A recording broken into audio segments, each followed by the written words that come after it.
Jumat tuh pengajian di rumah saya, selesai pengajian lampu mau saya matikan, masuk pemabuk. Tahu kan orang mabuk? Ini betul-betul mabuk ya. Jalannya juga Habib Novel mana? Habib Novel. Habib Novel mana? Saya bilang saya Habib Novel ya.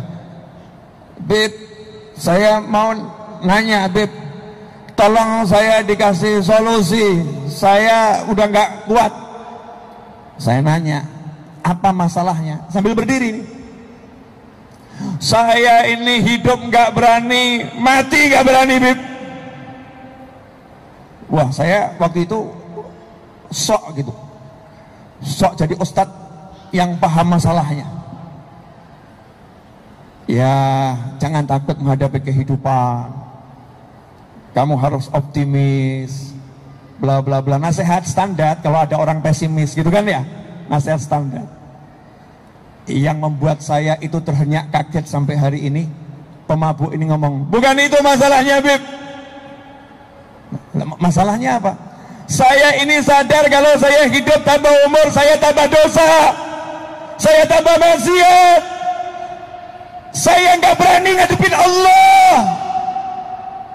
Langsung saya kaget, ya Allah, tak peluk langsung. Ya, yang mabuk saya yang mabuk. Tadi yang ngaji sama saya ini ada 1000 orang pemabuk semua. Kamu yang waras. Tanya jujur, kira-kira tiap hari ini kita nambah dosa enggak? Tapi rasa itu punya enggak? Rasa itu sampai membuat kita nangis. Rasa itu sampai membuat kita mendatangin orang yang dipandang dalam kutip, dipandang soleh. Rasa itu yang dalam keadaan mabuk, dia paham lagi mabuk, dia cari orang yang bisa menjawab kegundahan hatinya. Terus saya nanya, kenapa takut mati? Jawabannya, ya itu masalahnya. Saya pengen mengakhiri hidup saya, tapi saya sadar kuburan gak akan menyambut saya dengan baik. Karena hidup saya seperti ini. Nanti saya mati juga dihajar malaikat, dikubur ya disiksa. Terus gimana saya ini, Bid? Saya jawab, alhamdulillah, saya sekian lama ceramah belum pernah ketemu orang yang hatinya seperti kamu. Kamu ya mabuk tuh jelek, itu dosa, semua orang paham. Tapi hatimu luar biasa. Hatimu rindu pada Tuhanmu. Hatimu kenal Allah. Hatimu takut sama Allah. Sementara kami ini kelihatannya ceramah, kelihatannya sholat, belum tentu punya feel rasa yang seperti itu. Terus saya bilang, dah ikhtiar, mudah-mudahan nanti bisa berhenti dari banyak maksiat. Izin, Bib, saya pulang, silahkan. Saya antar ke depan. Saya nanya, sama siapa? Sama temen, Bib. Mana temennya? Tergeletak di tengah jalan. Ternyata temennya lebih teler. Temennya lebih teler. Terus dia nyamperin temennya, dia bangunkan temennya di tengah jalan. Bener ini, di tengah jalan ini puasa Ramadan ya. Saya nggak nambahin, nggak ngurangin, ini apa adanya, faktanya ya seperti ini. Temennya dibangunin, saya lihat motornya di mana, di pinggir jalan tergeletak jatuh. Maka temennya itu naik motor, dia bonceng, ya. Kemudian motornya ikut mabuk, saudara-saudara. Paham nggak? Motornya ikut mabuk, jadi motornya nggak kenceng gini motornya, jalan seperti itu. Nah, kisah ini saya alami kira-kira 4 tahun yang lalu. Tapi yuk kita kembali ke kisah yang pernah disampaikan Nabi Muhammad SAW. Rasulullah pernah menyampaikan kisah yang beda, tapi mirip-mirip, yang terjadi pada umat nabi-nabi terdahulu. Umat nabi-nabi terdahulu, di mana ada satu orang yang dia itu namanya pembunuh kelas berat.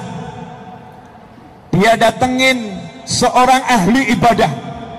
Hidupnya, kalau syariatnya Islam, sholat 5 waktu ya. Syariat Nabi yang terdahulu, sholatnya lebih dari 5 waktu. Banyak sholatnya, sholat ibadah. Makanya dikatakan dalam tafsir, di zaman Nabi Musa dan nabi-nabi sebelumnya, seseorang itu tidak bisa mendapat titel pangkat abid ahli ibadah sebelum dia ibadah selama 70 tahun tanpa henti. Pagi siang sore malam, pagi siang sore malam. baru dapat titel abid zaman dahulu. Ya, makanya umat Islam dikasih sama Allah pahala Lailatul Qadar khairun min alfi syahr. Biar kita ini walaupun gak ibadah seperti itu, pangkatnya dapat. Ini bonus buat kita karena jadi umat Nabi Muhammad sallallahu alaihi wasallam. Singkat cerita, ada orang yang hidupnya hobinya membunuh. Hobi membunuh ini kalau udah hobi repot ya, susah hobi. Jadi lihat orang mati seneng dia, puas. Tapi sampai pada satu titik dia udah bunuh 99 orang, timbul penyesalan. Ingat di sini pelajaran, kalau kita ini berbuat dosa sebanyak apapun kok kemudian ingat ada rasa takut, itu berarti Allah lagi kenalan sama kita.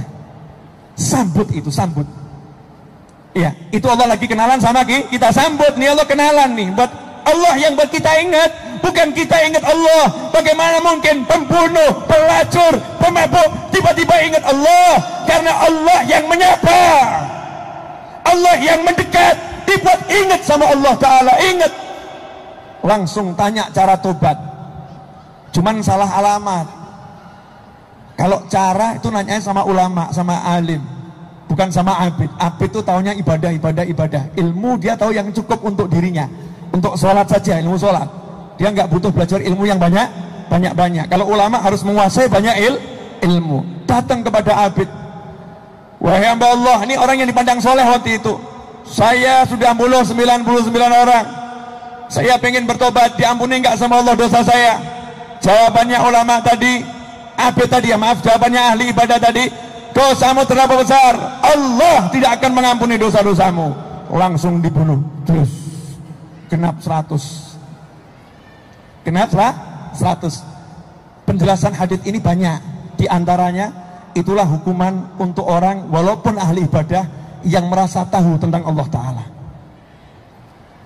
Walaupun dia ahli ibadah, dia lebih hebat dari orang lain, dia menganggap orang ini udah hina, orang ini jelek, orang ini gak mungkin diampuni, dia mengecilkan ampunannya Allah dan menganggap makhluk ini dosanya terlampau besar untuk Allah Ta'ala. Kemudian buat orang putus asa dari Allah, langsung dihukum sama Allah. Dibunuhnya itu adalah bagian dari hukuman karena kesombongan, dan dia sok tahu tentang rahmatnya Allah Subhanahu wa Ta'ala. Makanya kita nggak boleh seperti itu. Modelnya manusia seperti apapun, kita cuman bisanya nyampaikan yang benar-benar salah-salah. Nggak boleh merasa orang ini nggak mungkin diampuni, orang ini nggak mungkin begini. Tidak boleh seperti itu. Subhanallah, tapi dia masih nyari loh. Udah bunuh 100, nyesel lagi. Ini loh, orang kalau udah dipilih sama Allah begitu ya. Udah bunuh 100, nyesel lagi dia. Jalan, cari, ketemu ulama. Memang nggak begitu terkenal seperti si abid tadi. Ibadahnya nggak sehebat si abid tadi ibadah, tapi nggak sehebat ini terkenalnya. Ibadahnya normal saja, tapi ilmunya luar biasa. Jadi mungkin Anda kalau lihat Ustadz Abdul Somad, ya, beliau mungkin tidak seperti orang yang banyak baca Al-Quran. Di masjid hidupnya ngaji terus. Beliau hidupnya dari satu kampung ke kampung, dari satu surah ke surah, dari satu langgar ke langgar. Ngapain? Ceramah, ngomong. Seakan-akan cuma ceramah. Ibadahnya nggak tambah banyak dibandingkan orang yang khusus ibadah. Kadang begitu orang alim, karena ibadahnya adalah nyebar ilmu. Datang nih satu pembunuh tadi kepada ulama tersebut. Kelihatan wajah-wajah stres. Ditanya, ada apa? Saya udah bunuh 100 orang. Anda nggak jalan tobat? Ada. Gampang. Diampunin sama Allah. Allah Maha Pengampun.